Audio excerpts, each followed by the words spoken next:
Hello everyone, मैं खुशबू मिश्रा। आप सभी का स्वागत है हमारे यूट्यूब चैनल पर। आपने मेरा थंबनेल देखा, उस पर एक सवाल था कि आखिर रेप के बाद एक पीड़िता का व्यवहार कैसा होना चाहिए, क्या इसके लिए कोई नियम और कानून तय किए गए हैं। दरअसल ये सवाल सिर्फ मेरा नहीं है, बल्कि उन सभी लोगों का है जिन्होंने तरुण तेजपाल मामले में कोर्ट का फैसला सुना। कोर्ट का फैसला क्या था, ये जानने से पहले हम ये जानते हैं कि तेजपाल मामला क्या है। दरअसल तरुण तेजपाल समाचार पत्रिका तहलका के एक कार्यक्रम के लिए 2013 में गोवा गए थे, जहां पर उनकी सहकर्मी महिला पत्रकार ने ये आरोप लगाया कि तेजपाल ने लगातार 2 रातों तक होटल के एक लिफ्ट में उनका यौन शोषण किया।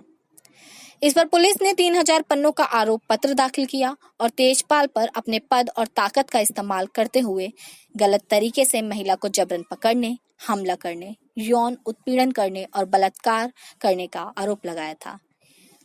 लेकिन इन आरोपों पर जो जज का फैसला आया वो और भी चिंताजनक था।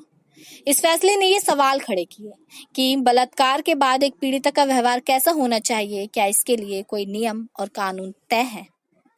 दरअसल जज शमा जोशी ने अपने फैसले में लिखा कि कथित तौर पर हुए यौन शोषण के बाद की तस्वीर को देखने पर युवती मुस्कुराती हुई, खुश और सामान्य तथा अच्छे मूड में दिखती है। अपने 527 पन्ने के फैसले में कोर्ट ने लिखा, वो किसी तरह से परेशान, संकोच करती हुई या डरी सहमी हुई नहीं दिख रही है। कोर्ट ने इस आधार पर तहलका पत्रिका के संपादक तरुण तेजपाल पर लगे बलात्कार के आरोपों को खारिज कर दिया। जज के फैसले को लेकर काफी लोगों की तीखी प्रतिक्रिया देखने को मिली। दिल्ली में रहने वाली वकील अपर्णा भट्ट ने कहा कि इस फैसले में जज सीधे तौर पर महिला को बदनाम कर रही है। ऐसा लगता है कि पूरे फैसले में पीड़िता को निशाना बनाया गया है। वो कहती है कि पूरे फैसले में ही महिला को यौन व्यभिचार में लिप्त रहने वाली महिला के रूप में दिखाया गया है। पायल चावला नाम की एक और वकील कहती है कि ये पूरा फैसला न केवल पीड़िता का चरित्र हनन है, बल्कि उनके चरित्र को सूली पर चढ़ाने जैसा है। ऐसा नहीं है कि पहली बार किसी भारतीय जज पर महिला विरोधी फैसला देने का आरोप लगाया गया है। इससे पहले बीते साल कर्नाटक के कोर्ट के फैसले में जज ने महिला के व्यवहार को अशोभनीय कहा था। जज ने कहा था कि महिला ने सफाई दी कि बलात्कार की घटना के बाद वो इतना थक गई कि वो सो गई। किसी भारतीय महिला के लिए यह व्यवहार अशोभनीय है। बर्बाद हो जाने के बाद प्रतिक्रिया देने का हमारी महिलाओं का ये कोई तरीका नहीं है।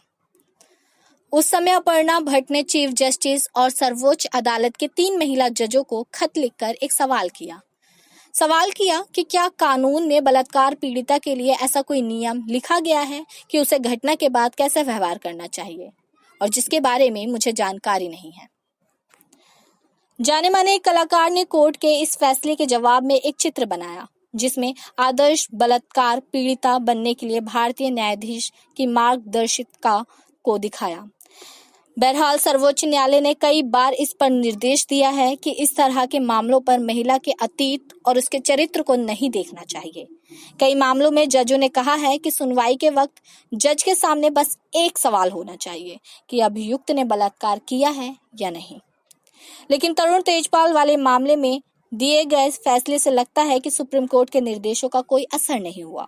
अपने फैसले पर शमा जोशी ने पीड़िता की मां के व्यवहार पर भी सवाल उठाए। बहरहाल एक जज होने के नाते उन्हें बस ये देखना चाहिए था कि रेप हुआ है या नहीं। इस तरह के फैसले से न्यायालयों पर सवालिया निशान खड़ा होता है। पसंद आई है तो लाइक, शेयर, सब्सक्राइब और आइकन पे प्रेस कर देना।